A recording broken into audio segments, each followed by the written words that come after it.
হয় নমস্কাৰ আসসালামু আলাইকুম। আজি দুপৰীয়া প্ৰায় 1:30মান বজাত ৰূপহী অৰুণা পথাৰত এখন বাইক আৰু টমটমৰ মাজত মুখামুখি সংঘৰ্ষ হয়।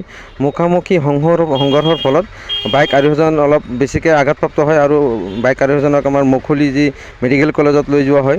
আৰোহী দুজন, যিহেতু বাইকত দুজন আৰোহী আছিল, বাইক আৰু টমটমৰ মাজত জোৰদাৰ মুখামুখি খুন্দাৰ ফলত বাইক আৰোহী দুজন আমাৰ অলপ গুৰুতৰভাৱে অসুস্থ হোৱাত আমাৰ স্থানীয় ৰাইজৰ সহযোগিতাত আমাৰ যি মুকলি মেডিকেল কলেজত লৈ যোৱা হয়।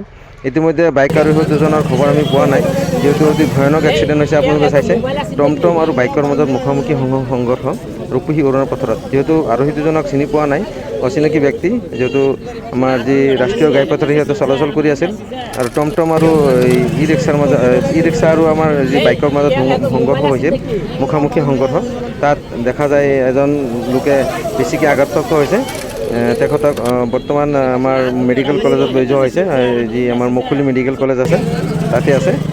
ভিডিঅ'টো যিমান পাৰি শ্বেয়াৰ কৰিব। আজি দুপৰীয়া 1:30মান বজাৰ ঘটনা, গতিকে ভিডিঅ'টো সকলোৱে শ্বেয়াৰ কৰিব। তাতে বাইকৰ নম্বৰটো আপোনালোকে চাইছে ওপৰত, বাইকৰ যি পালচাৰ বাইকখন আছে, পালচাৰ বাইকখন নম্বৰ ওপৰত দিয়া আছে। পালচাৰ বাইকখন নম্বৰ আছে A02A আপোনাৰ R4862।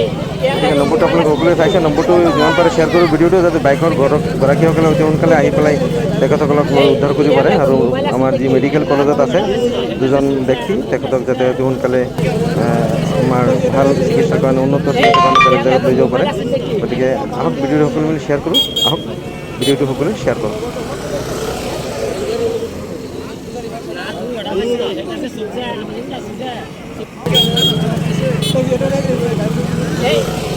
মোবাইল আছিল নেকি?